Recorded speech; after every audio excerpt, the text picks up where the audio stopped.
Hello and welcome to News Central's Continental Prime, reaching you from Lagos, Nigeria. I'm Sulai. The headlines for this hour. South Africa ramps up vaccination drive by giving jabs to teachers and workers in the education sector.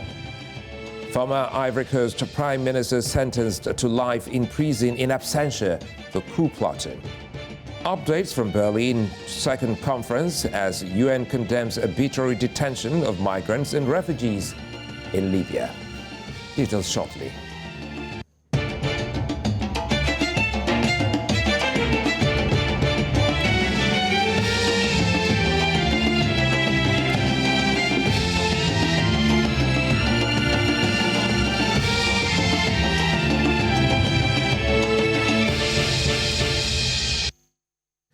We begin in South Africa, where the country is ramped up its vaccination drive by vaccinating teachers and workers in today's education sector. Now, the move comes after more than 100 schools in the country had COVID-19 cases, and some were forced to close or into cluster outbreaks. Teacher unions have called for governments to step up the response in the education sector.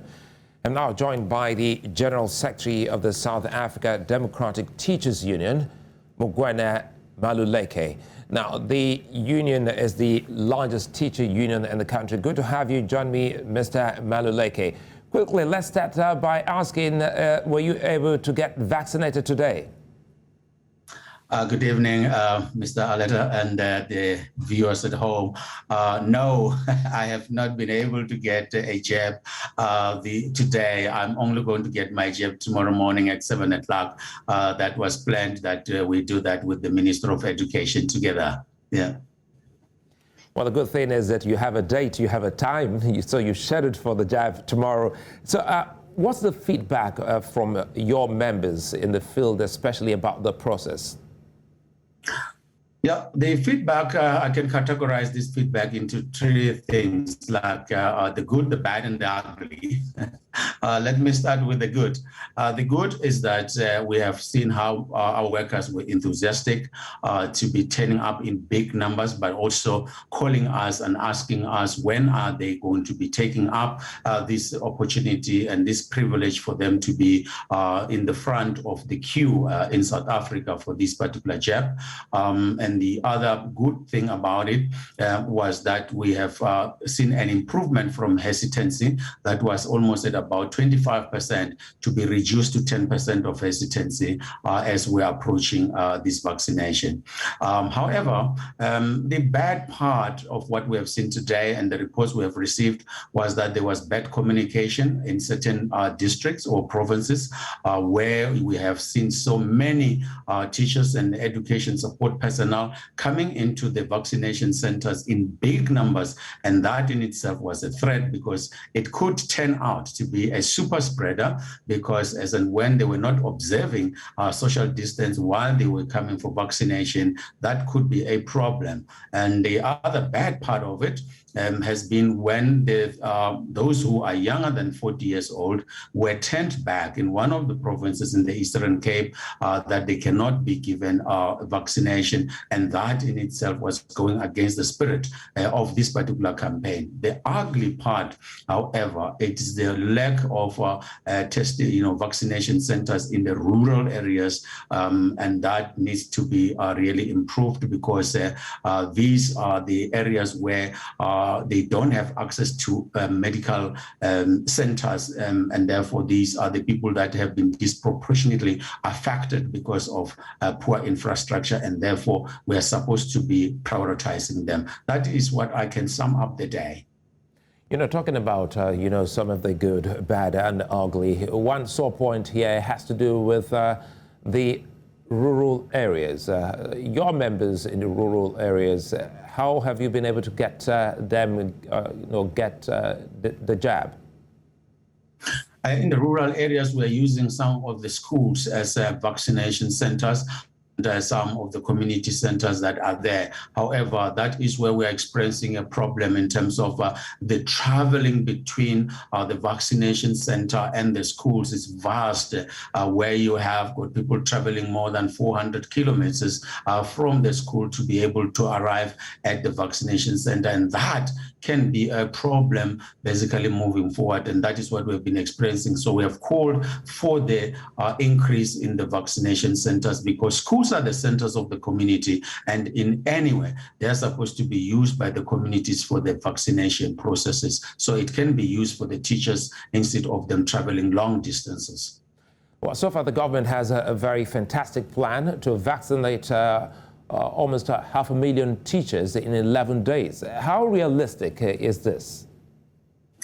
We believe in the South African context that we need to try something new, that when we have set up this particular ambitious target, we be able to do that, because we think that we have the capacity, we have the resources and the infrastructure to be able to do that within the time frame, because we want to set this particular example for the government to do the same in other sectors, because we have been seeing a very lax approach when it came to vaccination, where they will only be able to vaccinate about 50,000 a day, and that was celebrated. We don't believe we can celebrate mediocrity or inefficiency. Therefore, we believe as a union that this is a realistic target. We need to work towards making sure that it happens. Well, good thing your union has been able to work on the vaccine hesitancy, which has seen, well, more people coming up to get the jab. But quickly here, there's been calls by some of your members asking that schools be closed until everyone gets the jab. Do you subscribe to this? No, we don't. As a union, we believe that education should be a barrier to the transmission. Education must build resilience. Education must build the champions, and education must build our ambassadors, who are our young people. And therefore, we should be informed by science before we can make that particular call. And therefore, for now, because we are using the non-pharmaceutical intervention, we're doing everything we can to making sure that we are able to fight against this particular. But for us to win, we must get the learners into the classroom. For us to win, we must be able to protect the teachers to be safe and be at that, because the transmission are happening in the communities. December and January has taught us a lesson that that is the time people really succumbed to this particular pandemic because of not complying. So if we comply, and at workplaces we do comply. Well, Mr. Maluleke, before we go, let's put the government in your classroom and score them on this. How far will they get, you know, some marks from you, looking at how far they've gone with this vaccination program? Apart from this particular campaign of the educators, I would really give them 3 out of 10 because I think it has been a very slow take up, and it's always been, clouded by corruption, clouded by lack of transparency, and therefore that cannot be condoned. It is what I call deliberate bureaucratic inefficiency, and therefore we need that to be improved, and therefore I would give them 3 out of 10. Well, Mugwena Maluleke, many thanks for unpacking this for us. Thank you, sir. Well, staying in southern Africa, Namibia has recorded its highest daily number of COVID-19 deaths after the Ministry of Health and Social Services reported 45 fatalities on Wednesday. Now, this takes the country's death toll to 1,224. The ministry, however, pointed out that the fatalities did not occur within 24 hours and there had been delays in auditing and verifying some of the deaths. Now, the health ministry said more than 1,500 new cases were reported and the positivity rate remained at 42% for a second consecutive day. In the meantime, the latest data from the Africa Centers for Disease Control and Prevention shows the number of COVID-19 cases on the continent has reached 5.25 million. Today's figures show more than 138,000 people have died from the virus, while more than 4.6 million patients across the continent have recovered from the disease. Africa CDC says South Africa, Morocco, Tunisia, Ethiopia and Egypt remain the countries with the most cases in the continent. In terms of confirmed cases, the Continental Health Agency says Southern Africa is the most affected region, followed by the North and East. Central Africa remains the least affected region. In East Africa, Kenya's health ministry has recorded 622 new coronavirus cases, taking the country's total tally to more than 180,000 cases. An update on the effects of the pandemic on Wednesday says 313 people have recovered from the disease. The Kenyan Health Ministry says the number of total recoveries is now above 123,000. It adds that 30 people died in the past 24 hours, taking the number of fatalities to more than 3,500. Now, to reduce traffic congestion and boost water transportation, the Lagos State Ministry of Transportation in southwest of Nigeria has commissioned 7 new locally made ferries in addition to the existing ones. The government has also launched the Cowrie Card, an automated payment system that combines road, rail and water transportation payments. Our correspondent Bernard Akede was at the launch and he brought back this report. Nigeria's commercial capital is synonymous with two things: waterways and traffic congestion. Well, in order to ease traffic congestion and movement on the roads, the Lagos State government has decided to better improve its waterways by today launching new boats as well as commissioning the transport card so that commuters or users of the waterways will find it easier and more convenient to move around Lagos via our waterways. In a bid to further improve water transportation in Lagos State, the State Ministry of Transportation has commissioned 7 new boats to be added to the already existing fleet. The commissioning, which took place at the 5 Cowries terminal in Falomo Ikoyi, is in line with the theme's agenda of the Lagos State government, where the first T stands for traffic management and transportation. Today, we are all witness to see the promise being kept, as we have a total of 20 fleets, including 1 barge and 1 utility boat for large ferry. This is the first time ever that a sub-national government will be having a record 20 boats in its fleet. The total seating capacity of the 19 passenger boats currently stands at 710. Mr. Governor's commitment and promise to continue to patronize local manufacturers of boats ensure the construction of these 7 new boats by local boat builders. The highlight of the day was the launch of the Cowrie Card, a card that allows for the unified payment of public transportation from BRT buses to trains and then to ferries. Aside the investment in the new boats, I am happy to inform you also that with the approval of Mr. Governor, the construction of new and rehabilitation of existing jetties to support the operation of these ferries are underway and are different developmental stages. So in total, we have about 16 projects going on just to ensure that we promote water transportation in Lagos. This is the Lagos State Cowrie Card. What we expect every Lagosian to do is to own a Cowrie Card. The vision is that this is the way we will all pay for our public transportation. So for the buses and the water transportation and our boats, this is what we will now use. The Lagos State Governor, Babajide Sanwo-Olu, who was represented by his deputy, Dr. Obafemi Hamzat, officially launched the Cowrie Cards and urged all Lagosians to get their Cowrie Cards to aid easy transportation across the state, after which he and his entourage took a ride on one of the newly commissioned boats. It is therefore my pleasure to commission the newly procured 7 high-capacity boats and launch the Cowrie Cards, which I actually have here. This is mine. I bought mine. You don't have yours. Subeb, do you have yours? You need to go and buy it because it allows you to move around Lagos seamlessly. Bernard Akede, News Central. Well, still to come, a former Prime Minister of Ivory Coast has been sentenced to life in prison in absentia. Join us again.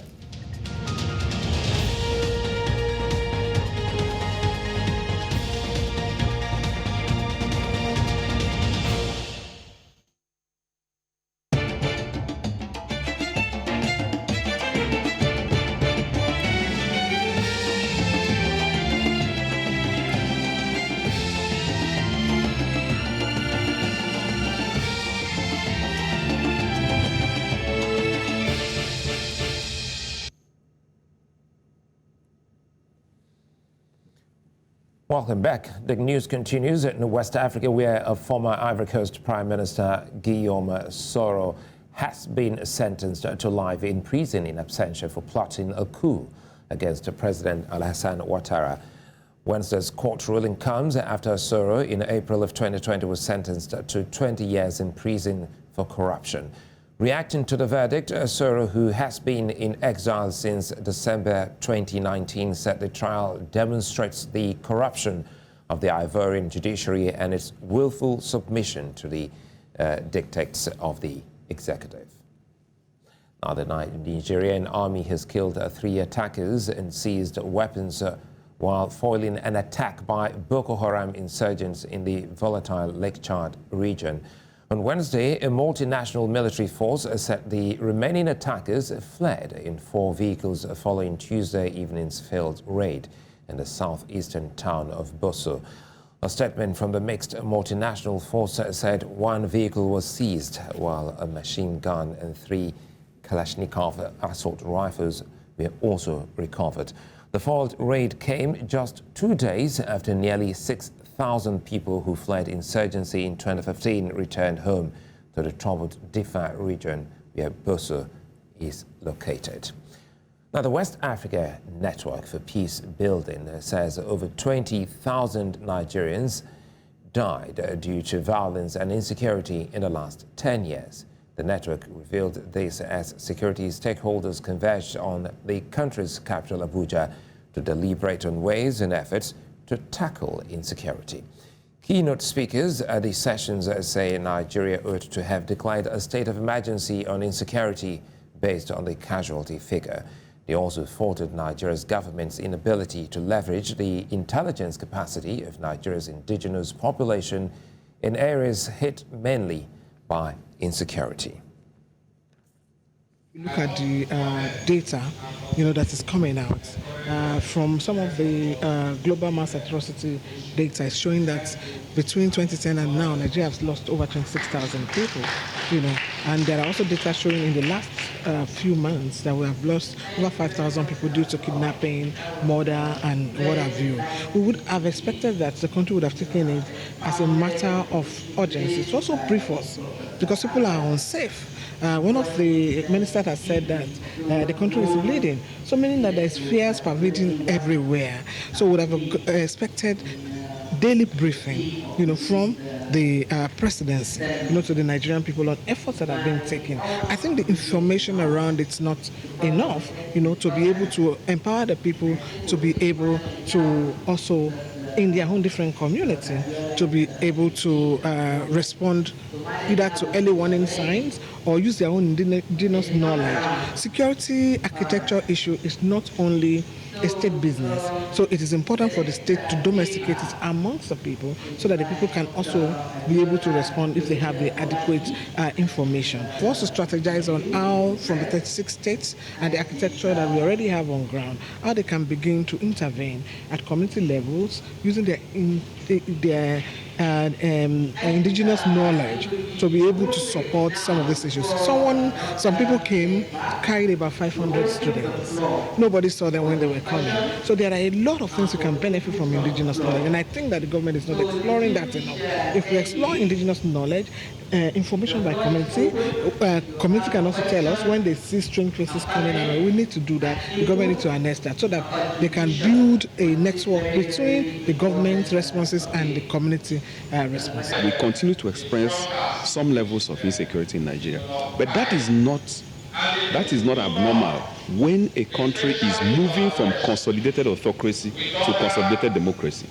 And therefore, some of the challenges we're having today are part of those kind of developments that will lead us to the kind of stability that we want to witness in Nigeria.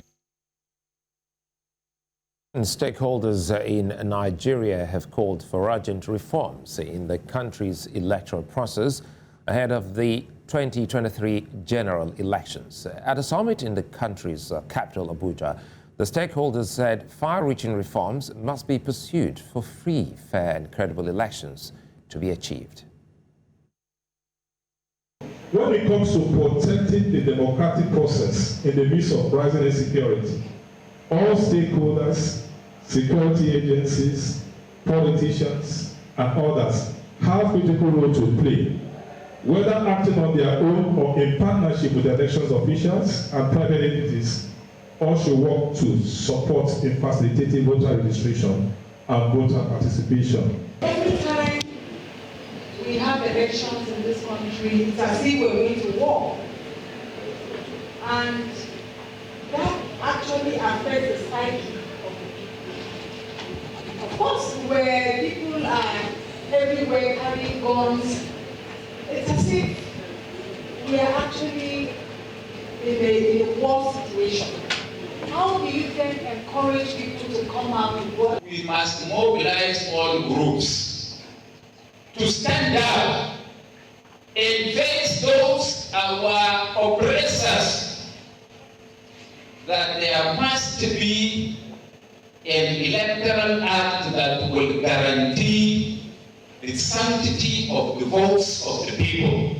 There is no need for any security agent to be anywhere near any polling booth. It is very critical that we examine, have we done well?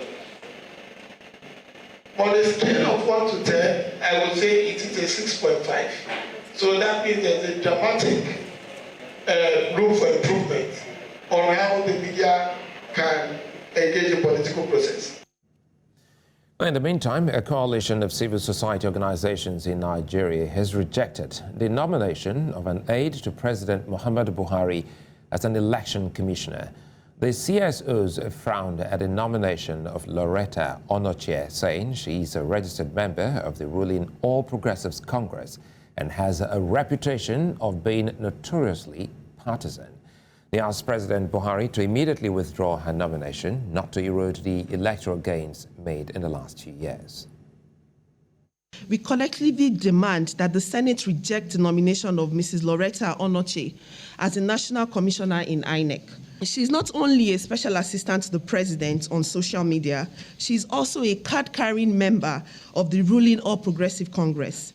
In her position as special assistant to the president on social media, she has built a partisan reputation by her biased and sometimes inflammatory comments on national issues and against perceived or imagined enemies of the Buhari administration. The fact of her dual citizenship and political activities in the UK raises major questions on her loyalty and commitment to Nigeria.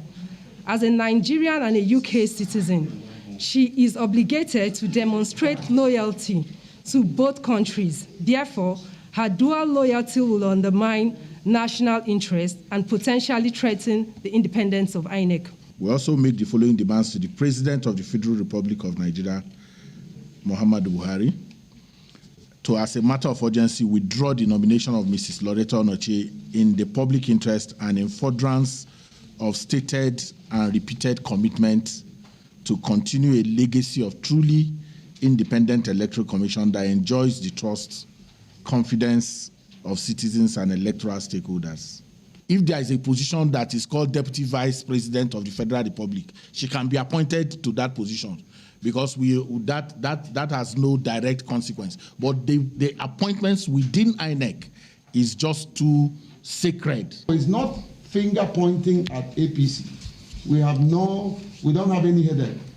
So as much as possible, we are looking at an individual who will corrupt the system if allowed. And I think we should center our focus on that. There's nothing about partisan politics. We're not against the ruling party. We're not against the opposing party. We are for democracy. The African Union has called on Nigeria's support for expected reforms in the Commission. The Deputy Chairperson of the African Union Commission in charge of Finance, Dr. Monique Nsabagangwa, during her maiden visit to Nigeria's Ministry of Foreign Affairs, says that the new reforms will improve the Commission's operation. She says the Commission is working towards creating an open market for the continent, promoting the production of vaccines, improving manufacturing, and help increase the income of businessmen and women within the continent. She also revealed that the Commission is working towards creating a workable framework for the African Continental Free Trade Agreement. There is a new vision. There is a new dawn. There is a new institutional reform that has taken place, which we are going to implement, and it's in the spirit, it's in the letter, it's in the culture that we have to put in place a new culture of really delivery of responsible citizens, of professionals, and a new commission that is really, I would say, motivated by delivering tangible results. We are creating a market, a continental open market for electricity. We are creating open markets for all other things that we are doing, research, vaccines manufacturing, and so on and so forth. So that's one area we want to look at, how to actually come up with a financial model to do that. We are implementing the new structure. We are recruiting. I hope that Nigerians have applied some of the positions. It's going to be a merit-based competition. The health area is going to be, I think, also very important for us.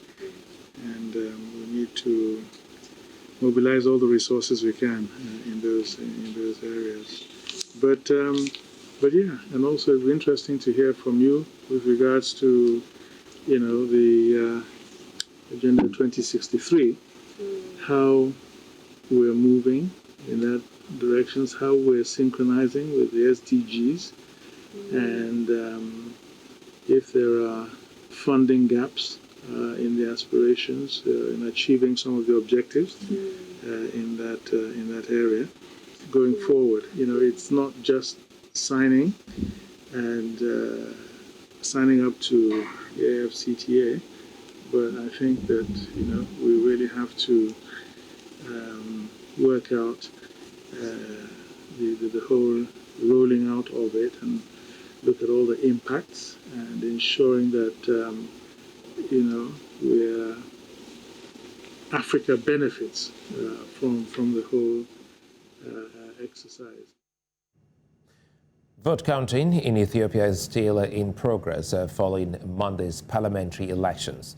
The National Election Board says it is impressed with the turnout of voters, but declined to give figures. However, some opposition parties lodged complaints alleging vote interference and intimidation of observers at polling stations. The results of the elections are expected in the next few days. Now, the World Food Programme calls for urgent steps to avert what it described as an invincible crisis in southern Madagascar, where whole communities are on the edge of starvation. WFP said it needs $78.6 million to provide life-saving food in the next lean season to stop a preventable tragedy from unfolding. The executive director of the World Food Programme, David Beasley, who made the call, said it has been working closely with the Malagasy government and other partners since late last year to address severe hunger. Southern Madagascar is experiencing its worst drought in 4 decades, with more than 1.14 million people food insecure. Now, those, an estimated 14,000 people, are already in catastrophic conditions, and WFP said this would double to 28,000 by October this year. It's 7 times worse than it was just a year ago. 7 times more children are in trouble. Why? Because of drought. We're facing the worst drought in over 40 years. And this is an area where people depend on their own agriculture, homegrown school meals, smallholder farmers. This is how they live down here. But with drought, back to back to back, people can't survive. And so the government, partnering with the World Food Programme and others, we're doing the best we can. But it's a terrible situation. But with the World Food Programme, we're hopeful if we get the support we need, the funds we need, we can stop the suffering. Well, from the island nation, we move to matters concerning Libya, north of the continent. The U.S. Secretary of State, Antony Blinken, has called to implement the ceasefire agreement in Libya and a withdrawal of all foreign forces from the country. Mr. Blinken was speaking in Berlin, where he attended the second round of UN-sponsored Libyan peace talks. He has taken part alongside representatives from Russia, Turkey, France and Egypt. The meeting comes a month after a new national unity government was formed in Libya. In the meantime, the United Nations has condemned the arbitrary detention of thousands of migrants and refugees in Libya, describing it as a tragic phenomenon that needs to end. The Secretary General of the United Nations, Antonio Guterres, in a video message to the Second Berlin Conference on Libya, condemned the detentions, adding that he will continue to call for the immediate release of all refugees and migrants in Libya. He also said the United Nations is committed to supporting the Libyan ceasefire monitoring mechanism, adding that the initial group of UN ceasefire monitors will be deployed to Tripoli soon. Full implementation of the ceasefire agreement is of paramount importance to consolidate peace in Libya. I commend the 5+5 Joint Military Commission for working together towards this end, and I'm encouraged by the continued investment in confidence-building measures by both sides. The United Nations is committed to supporting the Libyan ceasefire monitoring mechanism. The initial group of UN ceasefire monitors will be deployed to Tripoli soon. We must put an end to all foreign interference, including the full withdrawal of all foreign forces and mercenaries from Libya. I urge Libyan and external parties to agree on a comprehensive plan with clear timelines to achieve this goal, which UNSMIL stands ready to support. Improving security for ordinary Libyans will greatly contribute to further progress on the political track. Building confidence and trust is key. I welcome the progress achieved on the political track, in particular the endorsement of the Government of National Unity, including a number of women in key ministerial positions, and the Presidency Council in March this year. I congratulate the Libyan authorities on the peaceful transition of power, a testament to the political will to move forward. I'm also encouraged by the formulation of key priorities aimed at improving living conditions for all Libyans, and I urge the Prime Minister and his cabinet to make good on their pledges. Now, Southern African countries have approved the deployment of troops to Mozambique to help fight an insurgency in its northern province of Cabo Delgado. The regional bloc, SADC, said it would send its standby force. It, however, did not provide details of numbers or when they would be deployed. Portugal said a European Union military mission to support and train Mozambican troops could be approved next month.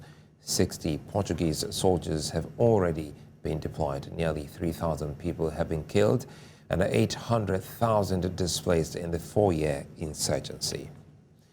Now, speaking of leadership to achieve a just and balanced society in Africa, leaders are expected to introduce peace building into the curriculum of the educational sector across the board. Now, News Central's Omolola Ololade tells us more about the policy to achieve peace in troubled regions across the continent. Education not only leads to the possibility of better income and better health for people, but it can also be a tool for building inclusive and more peaceful and democratic nations.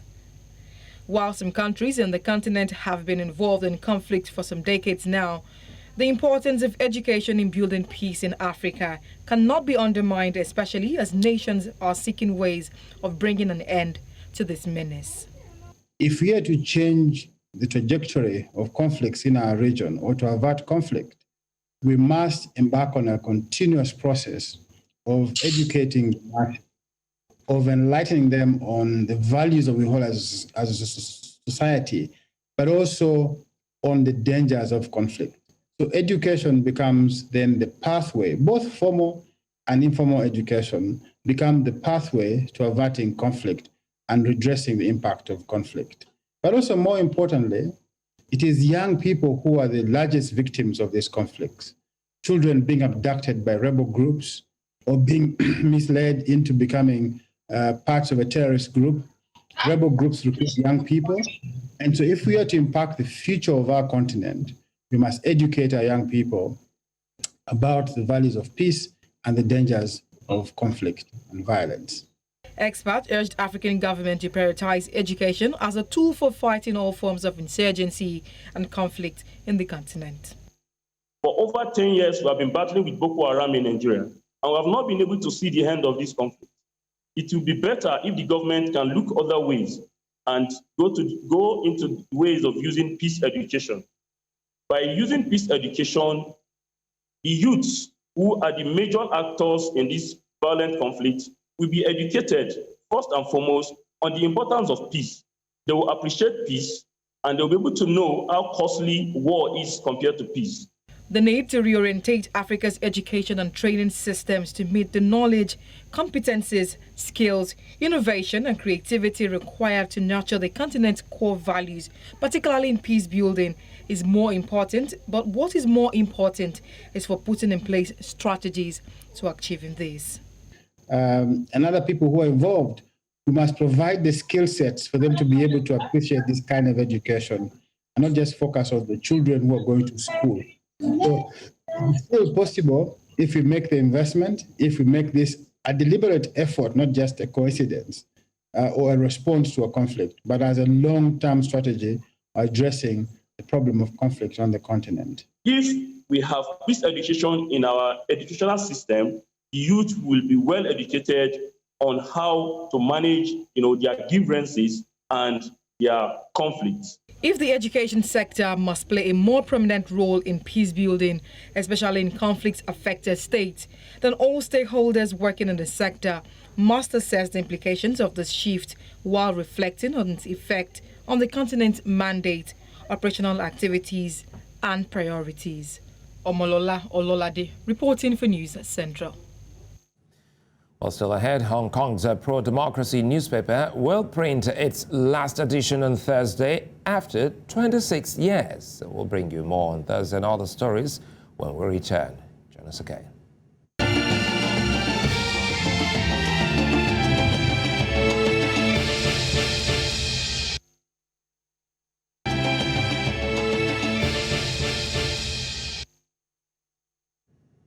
Well, Hong Kong's most vocal pro-democracy newspaper, Apple Daily, says it will print its last edition on Thursday. Now, this comes after a stormy year in which it was raided by police and its tycoon owner and other staff were arrested under new national security law.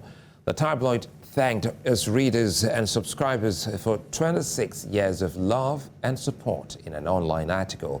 Critics say the closure of the popular tabloid marks the end of an era for media freedom in a Chinese-ruled city. Now let's go quickly to Lulokwe Adelero Balogun, who's got quite a number of business stories from across the continent. Welcome to Business on NC Continental Prime. I'm Tolulokwe Adelero Balogun. The United Nations Conference on Trade and Development has released a report saying that despite the COVID-19 pandemic, foreign direct investment inflows into Nigeria increased to $2.4 billion last year from $2.3 billion in 2019. According to the World Investment Report 2021, Egypt was the recipient of the largest FDI inflow in Africa. However, there was a significant reduction of 35% to $5.9 billion in 2020. Nigeria was second and Ethiopia was third. This was followed by the Republic of the Congo with $4 billion and South Africa with $3.1 billion, a decline of 39%. According to the report, the pandemic caused a dramatic fall in FDI in 2020, thereby pushing global FDI flows to $1 trillion from $1.5 trillion in 2019. This was a decline of 35%. The UN body said FDI flows in Africa declined by 16% to $40 billion, the lowest in 15 years. FDI outflows fell by two-thirds in 2020 to $1.6 billion from $4.9 billion in 2019. Rates in Nigeria on fixed income securities stayed flat across the market as the Naira appreciated in the investors and exporters window amidst weak external reserves. Investors' returns on fixed securities assets have been negative due to high inflation rate readings. Amidst expectation for yields repricing, the central bank sustained its dovish stance at the policy committee meeting in the second quarter. Since then, yields repricing slowed down as projected by analysts at Atlas Portfolio in a report. Treasury bills, bonds, and open market operations recorded a quiet outturn while liquidity pressure surfaced in the financial system. Amid the 15 billion naira open market operations maturity inflow, which hit the system, funding pressure returned, with the financial system liquidity opening in a deficit position at 75.34 billion naira from a surplus of 75.53 billion previously. Kenya's tax income for the first 11 months of the fiscal year 2020-2021 fell by 1.3% to 1.313 trillion Kenyan shillings compared to 1.329 trillion Kenyan shillings collected in the same period last year. This comes from data from the Kenya Gazette. This is despite government's efforts to increase tax revenue by expanding the tax base and introducing new taxes such as the digital tax and minimum tax.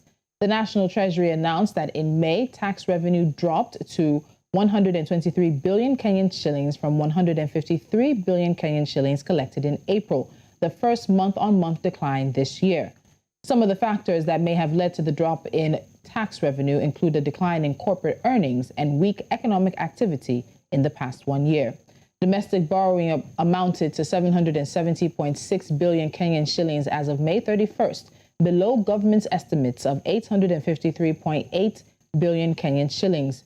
External loans and grants amounted to 124.4 billion Kenyan shillings, a sharp drop from the 214.8 billion Kenyan shillings collected in the same period last year. Kenya's Finance Committee, made up of members from the National Assembly Finance and National Planning Committee, has rejected the tax imposition on bread. They also said no to the variation of excise duty on imported motorcycles, citing tough economic times. The committee argued that an increase in the price of bread goes against the government's Big Four agenda pillar on food security. The proposal by Kenya's National Treasury earlier sought to impose higher taxes on bread, motorcycles, betting, imported jewelry, and nicotine pouches to fund President Uhuru Kenyatta's 3 trillion Kenyan shillings budget. Another tax that was rejected was the digital services tax. The Kenya Revenue Authority was to invoice digital marketplaces for 1.5% of the gross transaction value. Morocco has had an uncharacteristically productive grain harvest this past year, and as the cost to import food and other commodities has risen substantially, the country does not seem ready to cut its citizens' spending power just yet. In a financial report from Bloomberg, former Moroccan Central Bank Director Abdeloud Al-Jai suggested it would be hasty for the government to weaponize its monetary policy. He also claimed it was likely that the government will hold the current interest rates. Despite the fall in tourism numbers taking a huge chunk out of Morocco's revenue stream last year, Morocco's farmers reported a yield 3 times larger than normal during this year's harvest.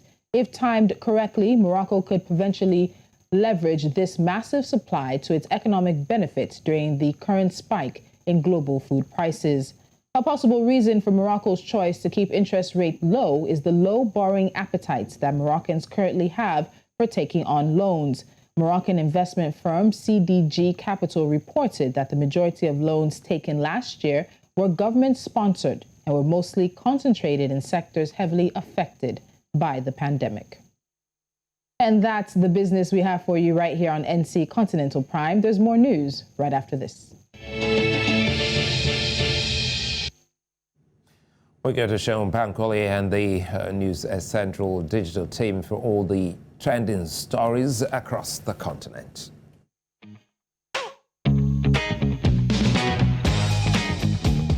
Welcome to a very thrilling episode of NC Trends. I'm Sean Pankoli. Now, Big Brother Niger lockdown housemates have kept reality television lovers on their toes since last week Thursday when the reunion show went on air. Shocking receipts of the housemates' moments in the house, as well as disclosures not caught on camera when the show was live, has many people reacting and talking on social media. First, we had Talani Baju said that she's not friends with V. Then Nengi said she wanted loyalty and not relationship from Ozo and Prince. Wow. Also, Dorothy admitted to getting intimate with Brighto, and she claimed that she was ignored the following morning. Oops. And finally, Katrina has clarified that she took praise to her bed for a romantic exercise. Amen. All right, so he's been steady bass goes on repeat, and while we await more interesting revelations, let's see some reactions from Sweeps on the Big Brother Niger reunion so far. Educated Thug put out this tweet that reads, "Everybody just a kiss and tell for that reunion. SMH, when no be SS 3 days. Hashtag Big Brother Niger reunion 2021. Ogechi put up a picture of two men laughing and says, "Is it the same Big Brother Niger I watched or another one? Kayode, why did you do this to me?" Hashtag Big Brother Niger reunion. Finally, we have this one from Cultured, who put a picture of Ebuka looking down and said, "In the history of Big Brother Niger reunion, waiting tonight's episode caused Ebuka, he had to shield." Shield is a joke from Katrina anyways. All right, we now move to an exciting update that has got Wizkid FC super happy all day. Yes, reports have it that Nigerian artist Wizkid has received his plaque from the Grammy Award organizers. Now, this comes as good news for Wizkid's fans because there were lots of doubts as to whether he really won a Grammy, since the soundtrack, Brown Skin Girl, was actually a collaboration with Beyonce compared to Burna Boy's Grammy Award for his album, Twice as Tall. Well, I am glad to inform you that the Recording Academy has set things straight with the inscription of the plaque, which reads, "Wizkid Best Music Video 2020, Brown Skin Girl, in brackets, with Beyonce and Blue Ivy." Wow. Let's take some victory tweets.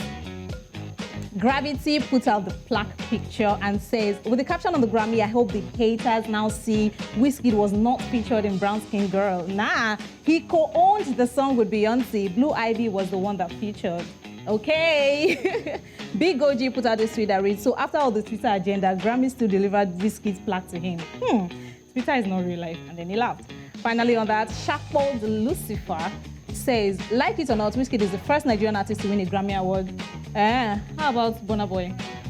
He said Wizkid is the first Nigerian artist to win a Grammy Award, and he did it with his co-owned song, Brown Skin Girl. If Wizkid was a featured act, Grammy would have implied that on the plaque, as in the picture. Wizkid won a Grammy with his own song. And that's on period.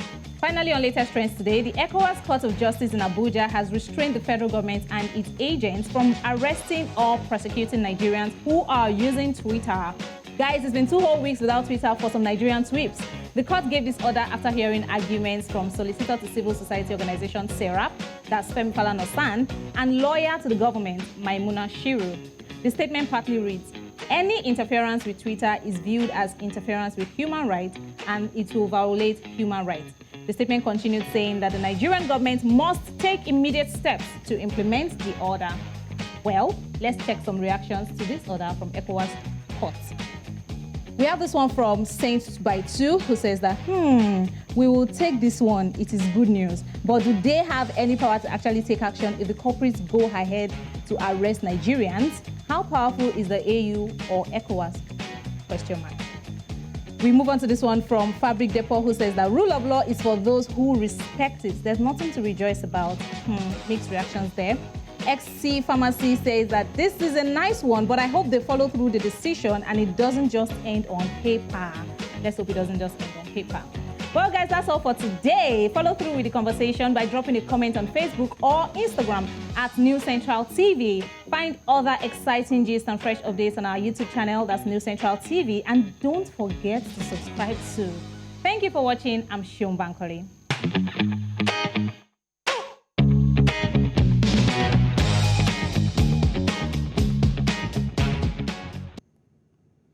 Well, that's all this many thanks to the digital team there. Now in sports tonight, an exception has been made to host one sporting event in Zimbabwe despite a ban. Onye Obaro has more on this. Good to see you again, Onye. Same here, Sulai. In the world of sports, Zimbabwe will host Bangladesh despite a ban on sporting activities in the country as part of efforts to tackle a rising number of COVID-19 infections and deaths. The tour will take place after the Sport and Recreation Commission granted an exemption to 9 sport codes to honor specified domestic and international tournaments. The tour, scheduled to hold between July 7 and 27, involves a 3-match ODI series that forms part of the International Cricket Council, the Cricket World Cup Super League. The toys also includes a test and 3 T20Is. And finally, in sport, we would say Onyechi Mack created a stunner today at the World Cup in Dubai, the para-powerlifting tournament, of course. Now, Mack won gold in a tight contest between the top 4, claiming gold with a clear attempt at 126 kg. The 19-year-old was just short on her junior World Cup record of 127 kilograms. Egypt's Rehab Ahmed claimed gold in the women's under 50 kg category by a single kilogram, holding off China's Hu Dandan with a best of 115 kg. Let's go easy, steady. You block the way. Block the way. Trust and determined and confident and good. Ran into the lead. Onyechi Mack.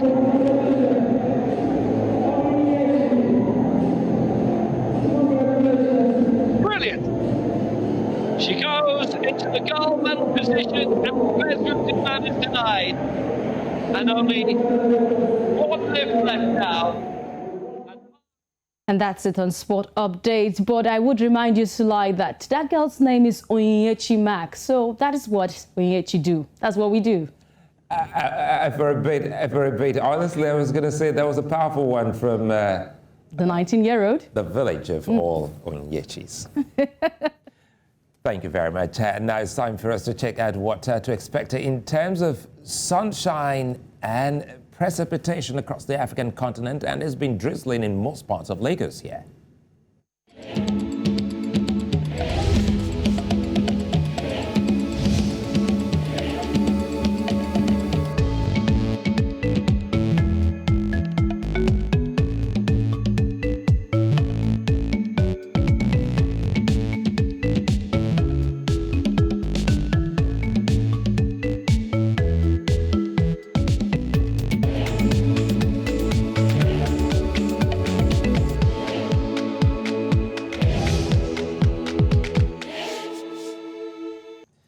And as all at this hour, before we go, let's take another look at some of the top stories. South Africa is ramping up its vaccination drive by giving jabs to teachers and workers in the education sector.